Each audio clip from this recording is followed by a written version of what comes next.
Hi, this is Sebas, and I'm going to talk about the economics and the और मैं लूँगा उसमें से इकोनॉमिक्स में मैं लूँगा पूंजीवादी अर्थव्यवस्था, जिसको हम लोग कैपिटलिज्म भी कहते हैं। और मैं कैपिटलिज्म को मैं जोड़ूंगा वर्तमान में कोविड वैक्सीन्स जो है उसकी डिप्लोमेसी से। तो आइए समझते हैं कि कैसे ये काम करता है, उसकी थ्योरी किसने दी, कब दी और ये इसके अंदर क्या है।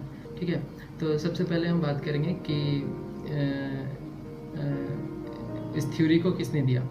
तो एक बहुत बड़े दार्शनिक हैं, 1776 में उन्होंने एक बुक लिखी जिसका नाम था द वेल्थ ऑफ नेशन।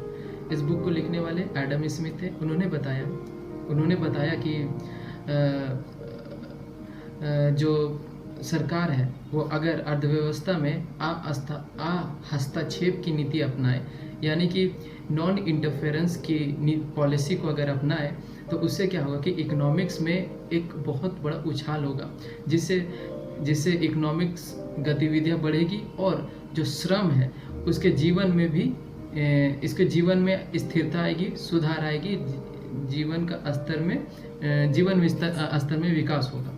ये एडम स्मिथ का मानना था। ठीक है, फिर कुछ आगे चलते हैं जिसे पता चलता है कि ये थ्योरी आगे चल करके फेल हो जाती है 1929 में, जो एक मंदी आती है।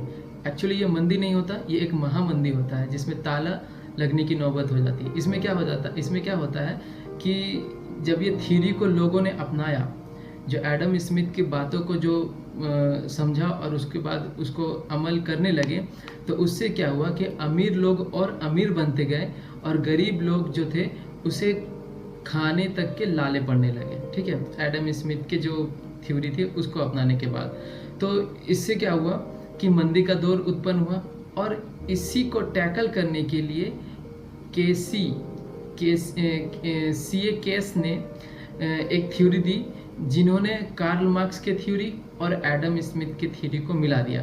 ओके, मैं समझ रहा हूँ कि आपको अभी ये समझ में नहीं आता होगा कि कार्ल मार्क्स की थ्योरी क्या थी, लेकिन एडम स्मिथ की जो थ्योरी थी वो समझ में आ गया। सरकार को अर्थव्यवस्था में हस्तक्षेप करने से मना कर दिया था। किसने? एडम स्मिथ ने। और बहुत सारे देश ने उसे अपना लिया था, जैसे अमेरिका और यूरोप के कुछ देशों ने उसे डायरेक्ट तौर से अपना लिया था। लेकिन 1929 में तस्वीर बदलती है और महामंदी का दौर शुरू होता है, जिसके बाद केस के द्वारा दिए गए थ्योरी को अपनाया जाता है, जिसमें से कुछ चीज़ें एडम स्मिथ की थ्योरी से ली जाती है और कुछ चीज़ें कार्ल मार्क्स के थ्योरी से ली जाती है, और उन दोनों को मिला करके बनाया जाता है मिश्रित अर्थव्यवस्था। ओके, मिश्रित अर्थव्यवस्था बेसिकली होता क्या है, पहले हम देखते हैं कि जो प्राइमरी सेक्टर होता है, जो बेसिक्स नीड्स होती है किसको? नागरिकों की।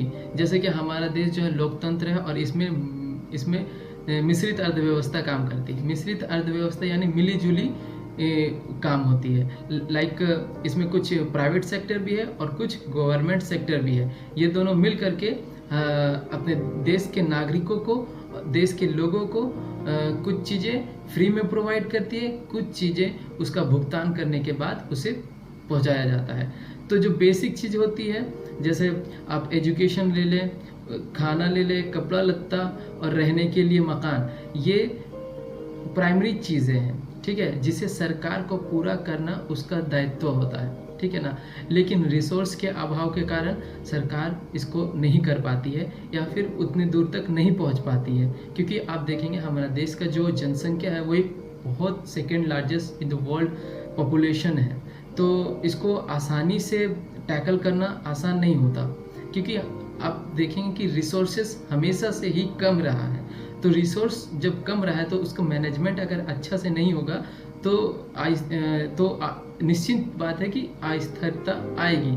तो अस्थिरता आएगी जब, तो उससे लोगों में संकट, इमरजेंसी, पैंडेमिक, ये सारी परेशानियां उभर के सामने आती है। ठीक है ना, तो मैं बात कर रहा था एडम स्मिथ के बारे में। तो एडम स्मिथ के कुछ बातें ली गई, कार्ल मार्क्स की कुछ बातें ली गई, और उस दोनों से मिलकर के बना मिश्रित अर्थव्यवस्था। मिश्रित अर्थव्यवस्था में कुछ काम सरकार करती है और कुछ काम प्राइवेट सेक्टर करती है, और मिलकर के लोगों को सेवा उपलब्ध कराती है। तो अभी वर्तमान समय में क्या हो रहा है कि वैक्सीन सरकार के द्वारा डिस्ट्रीब्यूट की जा रही है, ठीक है, लेकिन सरकार के पास उतना फंड नहीं है, या फिर आप कह सकते हैं कि उसकी उतनी ब्रॉड प्रिपरेशन नहीं है, जिसके कारण तुरंत से सारे लोगों तक पहुंचा दिया जाए, वैक्सीनेशन सारे लोग को कर दिया जाए। इसलिए अब यहाँ पर जो कैपिटलिज्म वाली थ्योरी है एडम स्मिथ की, प्राइवेट सेक्टर अब यहाँ पर से निकल के आएंगे और वो आगे आकर के उन लोगों को ये वैक्सीन प्रोवाइड करेंगे जो इसे महंगे दामों में खरीदने के लिए खरीद सकते हैं, ठीक है, उसके पास वो क्षमता है इस वैक्सीन को खरीद करके इंजेक्ट करने की, तो वो करेंगे ही, ठीक है। लाइक अभी और एक बात आप जान लें कि क्या हो रहा है भारत में इस तरह का केसेस जो रोज का 3 लाख केसेस आ रहे हैं पिछले 2-3 दिनों से। तो इससे क्या हो रहा है कि जो भारत के जो अपर क्लास के लोग हैं वो इंडिया छोड़ करके जा रहे हैं बाहर, आप समझ पा रहे हैं, यानी एक प्राइवेट जेट को कर करके वो इंडिया छोड़ करके बाहर जा रहे हैं, लाइक हॉलीडे मनाने या फिर एक वैकेशन समझ ले।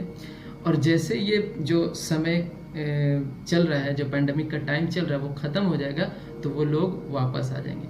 तो आप समझ सकते हैं कि एक वर्ग यहाँ पर रहता है जो मतलब मिडिल क्लास से भी ऊपर या मिडिल क्लास के लोग जो होते हैं वो अपनी सुविधा के अनुसार अपने कार्य को करते हैं।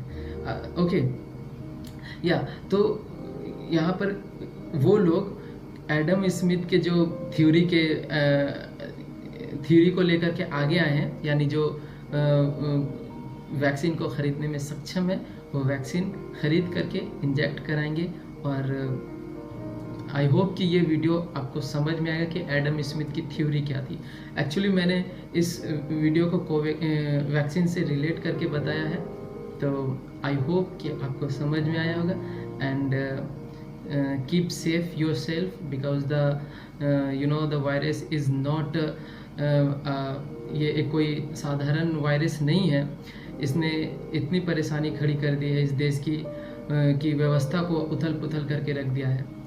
तो आप अपना ख्याल रखें, अपने कर्तव्य का निर्वाह करें और keep safe yourself. Okay, take care and खुदा हाफिज़।